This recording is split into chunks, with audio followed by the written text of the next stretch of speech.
Super power के जंगी jet लाल सागर से उड़ते हैं, यमन में मंडराते हैं, हूथी पर बम बरसाते हैं, बारूदी धमाके से धरती फटती है, तबाही मचती है।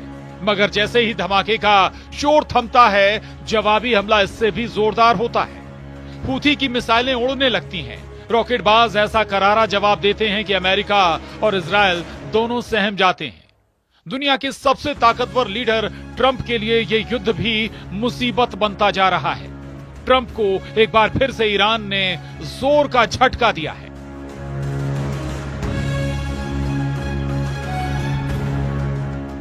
एक तरफ अमेरिका ईरान समर्थक हूथी लड़ाकों पर बमबारी रोक नहीं रहा, दूसरी तरफ ईरान की बर्बादी का प्लान सुनकर ईरान युद्ध के मूड में आ गया है। यूएस एयरफोर्स ने ईरान पर एटमी प्रोग्राम को लेकर डील का प्रेशर बनाने के लिए हूथी लड़ाकों पर हमले जारी रखे हुए हैं।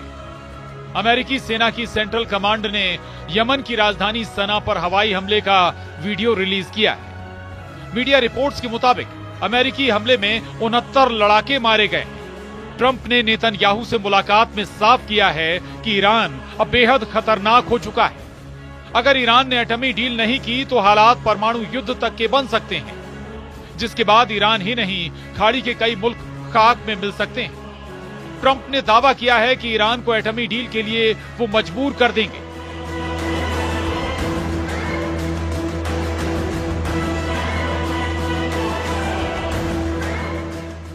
जिसे ट्रंप एटमी बम वर्षक के धमाके दिखा रहे थे, जिसे ट्रंप जंगी बेड़े भेजकर डरा रहे थे, ट्रंप ने जिसे धरती से मिटा देने की धौंस जमाई, उसी ईरान ने सुपर पावर से सीधी टक्कर लेने का ऐलान कर दिया है। ईरान के सुप्रीम लीडर अली खामनेई ने तमाम दुश्मनों के नाम पैगाम जारी कर महायुद्ध की चेतावनी दे डाली है। ईरान ने अपने लड़ाका फोर्स की तबाही के बाद उन सभी देशों को दहलाने का ऐलान किया है जिन्होंने अमेरिका और इजराइल की मदद की है। अली खामनेई का दिमाग गर्म है। व्हाइट हाउस में नेतन्याहू और ट्रंप की मुलाकात का वीडियो सामने आने के बाद खामनेई का खून खौल गया है। ट्रंप नेतन्याहू की सीक्रेट मीटिंग की डिटेल ने ईरान को युद्ध के लिए भड़का दिया है। नेतन्याहू के साथ मुलाकात के दौरान ट्रंप ने एक ऐसी बात कह दी जिससे बातचीत के बजाय युद्ध का माहौल बन गया है। अमेरिकी राष्ट्रपति डोनाल्ड ट्रंप कहते हैं, हमारी ईरान के साथ सीधी बातचीत करने की शुरुआत हो चुकी है। ये शनिवार को शुरू होगी। हमारी एक बहुत बड़ी बैठक है और हम देखेंगे कि क्या हो सकता है। और मुझे लगता है कि हर कोई इस बात पर सहमत है कि सख्ती करने की तुलना में सौदा करना बेहतर होगा। और लड़ाई ऐसी चीज नहीं है जिसमें मैं शामिल होना चाहता हूं। और सही बताऊं तो इजराइल भी नहीं चाहता अगर वो इससे बच सकते हैं। इसलिए हम देखेंगे कि क्या हम इससे बच सकते हैं।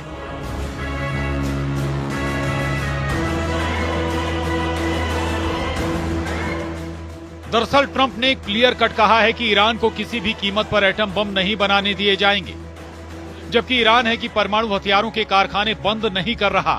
ईरान न्यूक्लियर प्रोग्राम पर ट्रंप से बातचीत के लिए भी अपनी शर्तों पर तैयार हुआ है।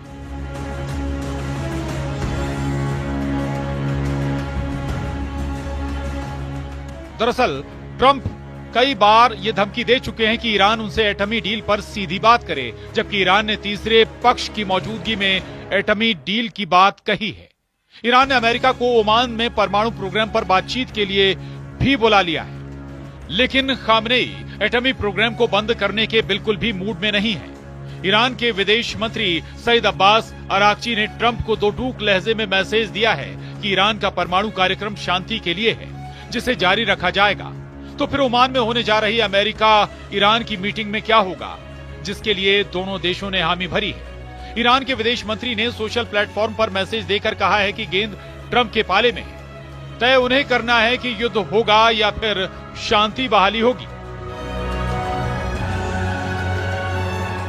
वह ईरान के अचानक आक्रामक रुख अपनाने की वजह यमन में अमेरिका को मिली नाकामी मानी जा रही है। 15 मार्च से अमेरिका ने यमन में हूथी लड़ाकों पर बमबारी शुरू की। पहले जंगी जेट और फिर एटमी बम वर्षक से बारूद बरसाकर ट्रंप ने हूथी लड़ाकों का सफाया किया। हालांकि 3 हफ्ते से ज्यादा चले हमले में अमेरिका को हासिल कुछ नहीं हुआ। हूथी लड़ाकों ने जवाबी हमलों में अमेरिका इजराइल को दहला रखा है।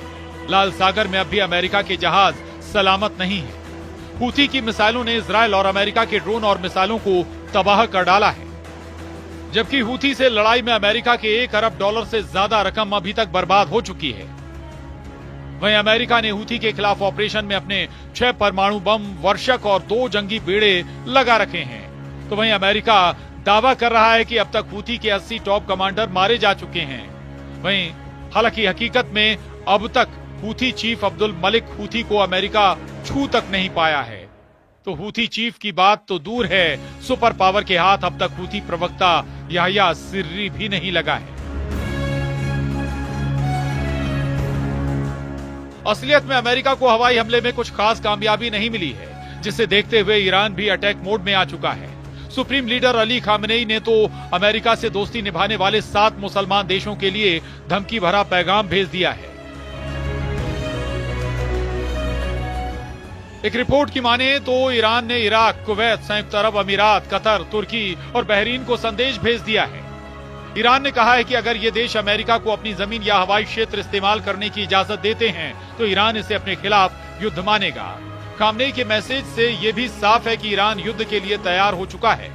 पड़ोसी देशों ने अमेरिका की मदद नहीं की तो ईरान सुपर पावर को युद्ध हरा भी सकता है। जबकि खामनेई अच्छी तरह जानते हैं कि तुर्की को छोड़ सभी देश अमेरिका के पक्के दोस्त हैं, लेकिन एर्दोआन वो लीडर हैं जहां फायदा दिखेगा उसी खेमे में खड़े दिखेंगे। इसलिए ईरान ने तुर्की को पहले ही वार्निंग दे दी है। मगर संयुक्त सेनाओं के आगे ईरान कैसे टिकेगा? ईरान की सीक्रेट पावर क्या है? नेतन्याहू ने जो प्लान ट्रंप को सुझाया है, अगर वो लागू हुआ तो ईरान को भारी नुकसान हो सकता है। नेतन्याहू ने ईरान पर लीबिया मॉडल लगाने का आइडिया ट्रंप को दिया है। वहीं लीबिया ने साल 2003 में अपने एटमी प्रोग्राम खत्म कर दिए थे। लीबिया के न्यूक्लियर उपकरणों को दूसरे देश में भेज दिया गया था और असल में लीबिया के न्यूक्लियर प्रोग्राम की शुरुआत होती उससे पहले ही तालाबंदी करवा दी गई थी। वहीं ईरान एटम बम बनाने के लिए कई सालों से जी तोड़ लगा हुआ है। ईरान ने अंडरग्राउंड एटमी तहखाने बना रखे हैं। ईरान के कई एटमी साइटें अभी दुनिया को पता तक नहीं है। ऐसे में लीबिया मॉडल से ईरान पर कंट्रोल करके भी सिक्योरिटी की गारंटी नहीं है। शायद यही वजह है कि ट्रंप अब ईरान का न्यूक्लियर प्रोग्राम तबाह कर सकते हैं। ट्रंप ने नेतन्याहू का जिस स्टाइल में वेलकम किया, उससे ये सिग्नल मिला है।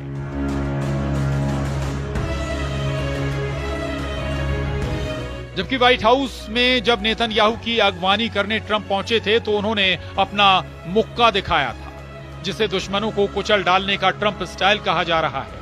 ट्रंप गाजा का हाल दिखाकर ईरान को सरेंडर करने को कह रहे हैं। ट्रंप ने दावा किया है कि गाजा युद्ध किसी भी दिन खत्म हो सकता है।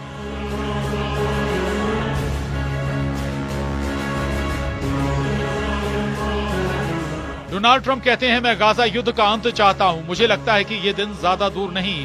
बंधक संकट अभी भी है, जिन्हें बाहर निकालने की कोशिश जारी है। हमने बहुत से बंधकों को निकाला है, लेकिन इसमें समय लगेगा। बहुत लंबा इंतजार नहीं करना होगा। हालांकि ये देखने वाली बात होगी ये युद्ध कब तक रुकता है और क्या वाकई डोनाल्ड ट्रंप अपने मकसद में कामयाब हो पाते हैं। Bureau report, news 18।